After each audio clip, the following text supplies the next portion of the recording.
It is the moment that you have all been waiting for. James Creedon is in the house.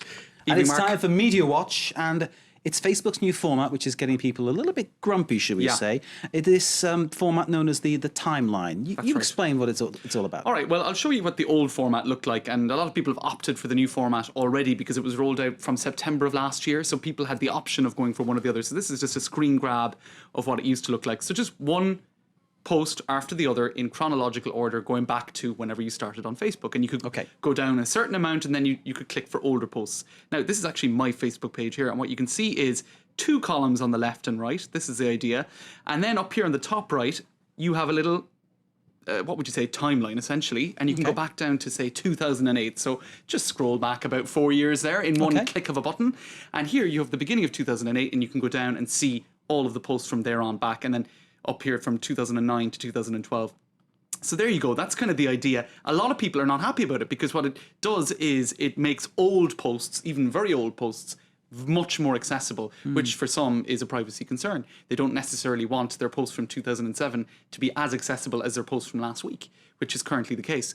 And so Facebook haven't provided an option whereby previous to, say, 2010, you make those posts invisible or whatever. You don't have that option. You have to go through each individual post for, you know, however long that takes. And if you're pretty active on a social network like Facebook, that could take many hours if you want to. I see what you're saying, because you and I, for instance, when we enter this studio, we know whatever we say in front of a camera, in front of a microphone, it goes out to everybody. That's right. People, when they use Facebook, they don't necessarily think that way, do they? No, that's the problem, isn't it? That's right. And you might have started out, say, in 2007 with a close group of 20 friends, and now, you know, 5 years down the line, you might have X number of 100 friends, some of whom are colleagues, who can now go back and see those old posts. So there's definitely a grey zone there that Facebook are not trying to help users resolve by increasing privacy. So privacy settings. everybody effectively now is leading a public life. Well, certainly, unless you're very careful. And let me show you some of the concern that people are expressing on Facebook. You've got pages such as this: I hate timeline.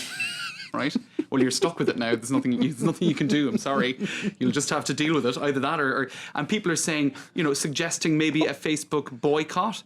And this I thought was interesting. This is actually the official Facebook page for Timeline with 200 and something million or 200,000 likes. And you actually have people talking about deleting their Facebook account. Other people saying, let's make August 24th delete my Facebook account because of Timeline Day. So a lot of people unhappy about it, Mark. I have to apologise for if some people did notice a few rude words there. It's not our fault. We're just trying to show you how people feel, and I hope you weren't offended by that at all. Right. One article before we move on. The tyranny of Facebook's timeline. This is an article, one of many online on the Haaretz, that's an Israeli newspaper's website. He's saying it's a tyranny of sorts because you're being forced to kind of cram your posts into a kind of a linear narrative. Kind of, you were born on this date, you started working on this date. And actually, other people, they just want to share material kind of without structuring it in that way. So, you know, Facebook, I suppose, are saying they're deciding how things should be done, and it doesn't necessarily appeal to everybody on it for privacy reasons and for just format. People don't. There must be an advertising reason. I behind wonder. This somewhere, I think mustn't it's a business. It's a business at the end of the day. Okay, from Facebook to Twitter, one French politician is red-faced after he tweeted a private message to his lover? That's right. Lionel Lucas. Let's have a look at the tweet. He is a UMP, that's Nicolas Sarkozy's party, just to say things in a... Is that what he said? Yes. Oh, right. Dear me. You translate. All right. I'll leave you go home, he says, to get ready. I love you.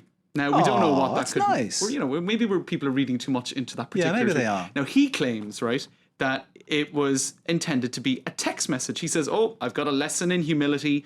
Never send a text message to your partner when you are actually also on Twitter. Now, that a lot of people are speculating that maybe this was a publicity stunt in the quiet summer months. You know, maybe because he got headline after headline in the media. So there you go. Be careful what you tweet. Headline after headline for being Romantic? baffled by technology. James, thank you very much indeed. We need to leave it there, I'm afraid. All right. But I could work with you all day. James Creedon with Media Watch.